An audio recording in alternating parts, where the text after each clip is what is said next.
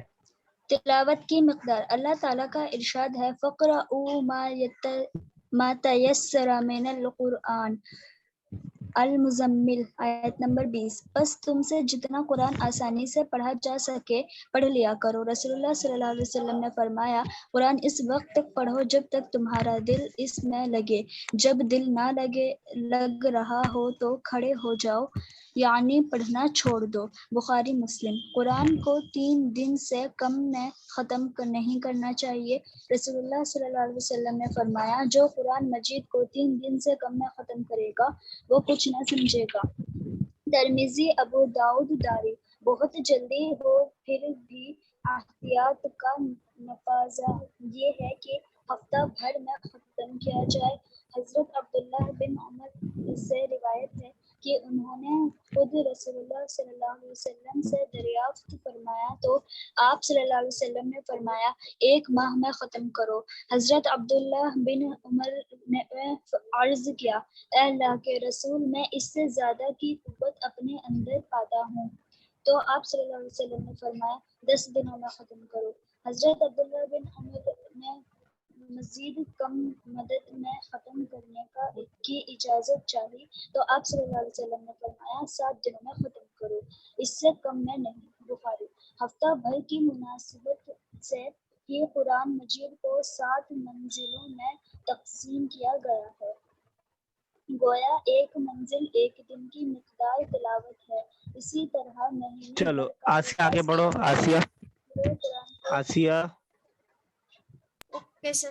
اسی طرح مہینے بھر کا لحاظ کر کے پورا قرآن کو 3 حصوں پورا میں تقسیم. کون لڑ رہا ہے بھائی؟ تھوڑا صحیح جگہ بیٹھا کرو. آسیہ شانتی والی جگہ بیٹھا کرو تھوڑا. سر شانتی جگہ چلو پڑھو, کوئی بات نہیں, پڑھو. پاروں میں چلو پڑھو, کوئی بات. چلو کوئی نہیں, پڑھتے رہو, آپ تو جھیل لیں گے ہم لوگ. تقسیم کیا گیا ہے. گویا 1 دن میں 1 پارہ کی تلاوت کرنا چاہیے. رسول اللہ صلی اللہ علیہ وسلم حضرت جبرائیل علیہ السلام سے ماہ رمضان میں جو سے کیا مراجعہ مراجعہ بار بار قرآن سننا کرتے تھے. سناتے سر یہ کیا سنانا کرتے تھے. سنانا کرتے تھے. اس عمل سے ایک کی تائید ہوتی ہے. ہر پارے میں 15 سے 20 تک رکوع بنائے گئے ہیں. رکوع کی تقسیم میں معنی تعداد مضمون کا لحاظ رکھا گیا ہے. ایک مسلمان عام طور سے نماز میں 1 رکعت کے اندر جس قرات تلاوت کرتا ہے سر یہ کیا کرتا ہے غالباً اس کی بھی رعایت رکھی گئی ہے اور اس لیے اس تقسیم کو رکوع کا نام دیا گیا ہے. پورا قرآن میں کل 540 رکوع ہیں. چلیے ٹھیک ہے. تو قرآن کی تلاوت کی مقدار, ابھی ادب کی بات کر رہے تھے, ہم نے 8 آداب پڑھے, اس کو آپ یاد کر لیجیے گا زبانی طور پر. آداب کون کون سے ادب ہیں قرآن کی تلاوت کے. اب قرآن کریم کی تلاوت کی مقدار کی بات کر رہے ہیں کہ کتنی مقدار میں تلاوت کرنا چاہیے. 1 دن میں بیٹھے پورا قرآن ختم کر دیا یا 10 دن پڑھ ہی نہیں رہے, تو کتنی مقدار ہونی چاہیے؟ تو کہہ رہے ہیں اللہ تعالیٰ کا ارشاد ہے فقرؤ ما تیسر من القرآن, سورہ مزمل آیت نمبر 20. تم سے جتنا قرآن آسانی سے پڑھا جا سکے پڑھ لیا کرو. آسانی سے جتنا پڑھا جا سکے اتنا پڑھ لیا کرو. رسول اللہ صلی اللہ علیہ وسلم نے فرمایا قرآن اس وقت تک پڑھو جب تک تمہارا دل اس میں لگے. جب تک قرآن میں دل لگے تب تک قرآن پڑھو, اور جب دل نہ لگے تو اٹھ جاؤ. جب دل نہ لگ رہا ہو تو کھڑے ہو جاؤ, یعنی چھوڑ دیا کرو. تو زہر اگر کسی کا 1 مہینے تک دل ہی نہ کرے 1 سال تک تو کیا کرے؟ کیا شاید پڑھے. یہ تو یہاں تو پروفیٹ محمد کہہ رہے ہیں کہ جب دل تک کرے تب تک پڑھو اور جب دل نہ کرے تو اٹھ جاؤ. سر ہاں نابیہ کیا کریں گے؟ 1 سال تک کسی بچے کا دل ہی نہیں کر رہا ہے تو اپنا ہی ہوگا نا. اپنا ہی نقصان ہوگا. ہاں نابیہ کیا کریں گے اگر 1 سال تک کسی بچے کا دل نہیں کر رہا تو؟ سر پڑھنا تو پڑے گا. پڑھنا تو پڑے گا. تو یہ جو چیز کہی گئی ہے یہ بڑے لوگوں کے حساب سے ہے. اگر آپ بچوں کو دیکھنے لگیں گے تو بچے کا تو کسی بھی پڑھائی کا اکثر دل نہیں کرتا ہے, نہ اس کا کلاس کرنے کا دل کرتا ہے, نہ اس کا ہوم ورک کرنے کا دل کرتا ہے. تو بچے اگر اپنے دل کے حساب سے چلیں گے تو جاہل رہ جائیں گے زندگی بھر. کبھی اسکول نہیں جانا چاہیں گے بچے, کبھی ٹیوشن نہیں جانا چاہیں گے بچے. کیوں توسینا؟ تو سہیل کو زبردستی بٹھانا پڑتا ہے, چپ چاپ خود ہی بیٹھ جاتا ہے پڑھنے. سر یہ کلاس ہی جوائن نہیں کرتے. کلاس ہی جوائن نہیں کرتے. تو بچوں کا جو دل ہوتا ہے وہ منچلا ہوتا ہے, وہ نہیں دل کرتا ہے. کیوں منتشا دل کرتا ہے پڑھنے کا؟ کوئی بھی پڑھائی کرنے کا دل کرتا ہے؟ من تو کرتا ہے اسے ٹیک لگا کے بیٹھو, ویڈیو گیم کھیلو, موبائل چلاؤ, یوٹیوب دیکھو اور باہر جا کے کودو کھیلو, یہی دل کرتا ہے. تو یہ بڑوں کے حساب سے کہا گیا ہے کہ جب تک دل لگے تب تک پڑھو. یہ نہیں کہ آپ کا پڑھے جا رہے 2 گھنٹہ ہو گیا من کر نہیں رہا ہے زبردستی پڑھے جا رہے, تو ایسا نہیں ہونا چاہیے. لیکن ڈیلی کچھ نہ کچھ پڑھنا تو ضروری ہے. ایسا نہیں ہونا چاہیے کہ 1 سال تک آپ کچھ پڑھ ہی نہیں رہے. تو یہ بڑوں کے حساب سے کہا گیا ہے کہ جب تک دل لگے تب تک پڑھو اور جب دل نہ لگے تو کھڑے ہو جاؤ. زبردستی پڑھنے کی ضرورت نہیں ہے, ٹھیک ہے, کیونکہ قرآن ہے. زبردستی پڑھیں تو گناہ ملتی ہے. کیا ارم نہیں سمجھ میں آیا؟ زبردستی پڑھیں گے تو گناہ ملتی ہے. گناہ تو خیر نہیں ملے گا, لیکن یہ ہے کہ مناسب نہیں ہے, صحیح نہیں ہے. جیسے ہم آپس میں ایک دوسرے سے میل جول رکھتے ہیں. اگر آپ کی کسی سے دوستی ہے تو حقیقت میں آپ اس کو پسند کرتے ہو تو دوستی رکھو, زبردستی کا ساتھ میں رہنا کیا. ویسے قرآن کے ساتھ جب تک آپ اس سے محبت ہے, آپ اس کو پڑھ رہے ہیں اچھے سے, مزہ آ رہا ہے آپ کو پڑھنے میں تو پڑھیے, زبردستی اس کے پیچھے مت پڑھیے. قرآن کسی کا محتاج نہیں ہے کسی کے پڑھنے کا. تو یہ اس طرح کی چیز ہے اس کے اندر. آگے کہہ رہے ہیں قرآن کو 3 دن سے کم میں ختم نہیں کرنا چاہیے. ایک تو زبردستی بھی نہ پڑھے, اور دوسرے ایک آدمی پڑھے جا رہا ہے سب کچھ کام چھوڑ چھاڑ کے صرف قرآن پڑھے جا رہا ہے. تو 3 دن سے کم کے اندر قرآن کو ختم کرنا وہ بھی صحیح نہیں ہے. آپ پورے 10 گھنٹے 12 گھنٹے صرف قرآن پڑھے جا رہے ہیں اور پھراٹے سے پڑھے جا رہے ہیں بالکل, تو وہ بھی صحیح نہیں ہے. رسول اللہ صلی اللہ علیہ وسلم نے فرمایا, کچھ کہہ رہی ہو نابیہ؟ تو آپ باتیں مت کرو پھر آرام سے بیٹھ کے, مطلب تم باتیں کر رہی ہو کچھ نہیں کہہ رہی ہو, کیونکہ لگ تو نہ تھا کچھ بول رہی ہو. تو رسول اللہ صلی اللہ علیہ وسلم نے فرمایا جو قرآن مجید کو 3 دن سے کم میں ختم کرے گا وہ کچھ نہ سمجھے گا, کوئی فائدہ نہیں ہوا قرآن پڑھنے کا. کیونکہ اوپر ہم نے ایک ادب کیا پڑھا تھا, ترتیل پڑھا تھا نا. تو اگر کوئی ترتیل سے ٹھہر کر پڑھے گا تو کیا وہ 3 دن میں ختم کر پائے گا؟ نو سر. 3 دن میں ختم کرنے کے لیے تو راجدھانی کی سپیڈ چاہیے ہوگی تب جا کے ختم ہوگا. راجدھانی سے کم میں تو 3 دن میں ختم نہیں ہوگا. تو اس کی سپیڈ ہو جائے گی. کتنی بھی سپیڈ ہو جائے اتنی نہیں ہوگی کہ 3 دن میں بغیر سپیڈ سے پڑھے اس کو وہ ختم کر لیں. ٹھیک ہے, ایک حافظ کے لیے بھی اتنا پاسبل اتنی نہیں ہے بغیر سپیڈ میں پڑھے. 1 منٹ بچا ہے ہمارے پاس, تو چلو آج اس کو رہنے دیتے ہیں. انشاءاللہ ہم لوگ نیکسٹ کلاس میں اس کو کنٹینیو کر لیں گے. یہاں سے اسی بیچ پیراگراف سے شروع کر لیں گے. ٹھیک ہے, پیراگراف کی ریڈنگ ہو چکی ہے, صرف ایکسپلینیشن رہ گئی ہے. ٹھیک ہے, اوکے سر. چلیں آج یہیں تک رہنے دیتے ہیں, آگے انشاءاللہ اسٹارٹ کریں گے. السلام لیکن علیکم اگلی سر. کلاس میں آنے سے پہلے ایک بار اس کو ریڈ کر لیجیے گا, کیونکہ میں آ کے پہلے پوچھوں گا آپ سے اس سبق کے بارے میں, اس کے بعد آگے پڑھاؤں. وعلیکم السلام ورحمۃ اللہ. وعلیکم السلام السلام علیکم سر. وعلیکم السلام ورحمۃ اللہ.